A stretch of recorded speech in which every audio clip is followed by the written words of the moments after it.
Hi, I'm Jill Sandwright Calendar, the author of The Happy Little Garbage Truck. There, I have it in frame. The Happy Little Garbage Truck Picture Book and Educational Program.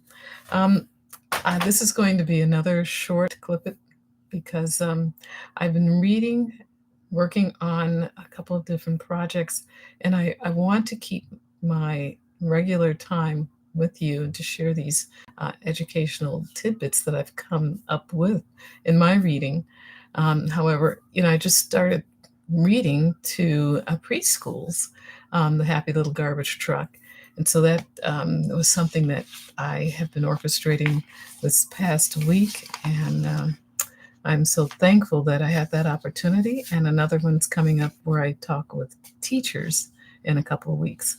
So in the meantime, I'm still wanting to go through this article because I find this whole idea of not using screen time effectively a passionate part of what I'm looking at in my life. So, as I spoke last time, I'm just going to jump right in.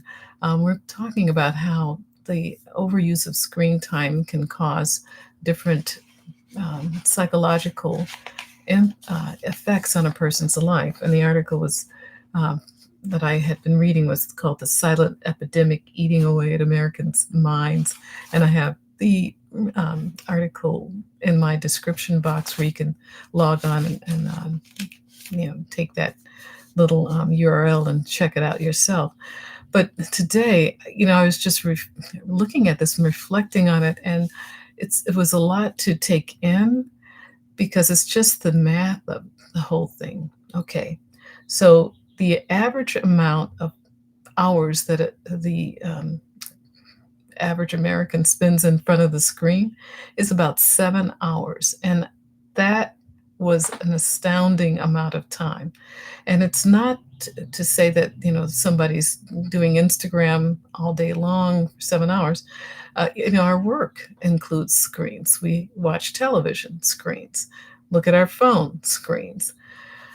But this particular counselor, her name is Hillary Cash. She's the co-founder of Restart Life, which actually was a residential treatment center for tech addiction, was saying that if you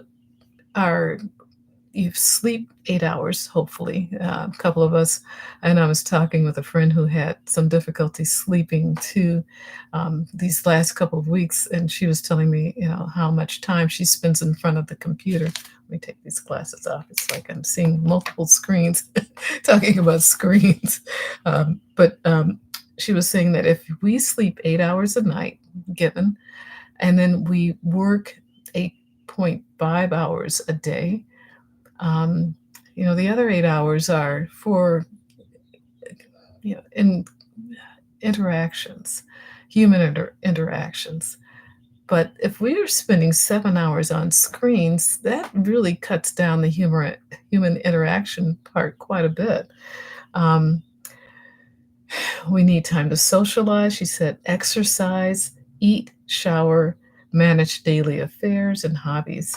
So that 7 hours cuts into that last 8 that we have to do everything. And so we're wondering, why are so many young adults and young people and adults missing this social interaction?